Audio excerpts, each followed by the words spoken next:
লাজুকে বাঁচাতে গিয়ে আবার অনুভব বিপদে পড়ল। হ্যাঁ বন্ধুরা, এমনটাই হতে চলেছে কোণে দেখা সিরিয়ালের নিউ প্রোমো আপডেটে। আমরা সকলেই জানি যে অনুভব এখন স্মৃতি হারিয়ে গেছে, লাজুর কথা কিছুই মনে নেই অনুভবের। হঠাৎই একদিন সকালবেলা অনুভব অফিসে যাচ্ছিল, আর তখনই লাজুকে কিছু গুন্ডা অ্যাটাক করে এবং লাজুকে বাঁচাতে গিয়ে আবারও মাথায় চোট পায় অনুভব।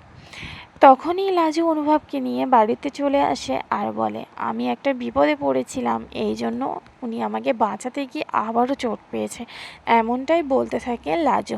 তখনই সেখানে বনলতা আসে আর বলতে থাকে, এই মেয়েটা ইচ্ছে করে সব কিছু করেছে, নোংরামি করার আগে তোকে মরে যেতে ইচ্ছা করে না লাজু, এমনটাই বলতে থাকে। তখনও অনুভব বলে, ভদ্রভাবে কথা বলে বনলতা, কাকে কি বলছো, এমনটাই বলতে থাকে। আর লাজু সেখান থেকে চলে যেতে চাইলে বনলতা সেখানে যেতে দেয় না আর বলে, ষড়যন্ত্র করে তুই এবার পালিয়ে যাচ্ছিস, এমনটাই বলতে থাকে।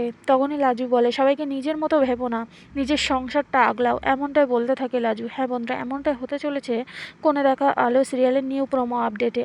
তো চলো বন্ধুরা, আজকের ভিডিওটি এই পর্যন্ত। যদি ভিডিওটি ভালো লেগে থাকে লাইক কমেন্ট শেয়ার করবে, আর এমন এমন সিরিয়াল আপডেট পেতে আমার চ্যানেলটি সাবস্ক্রাইব করে রাখবে।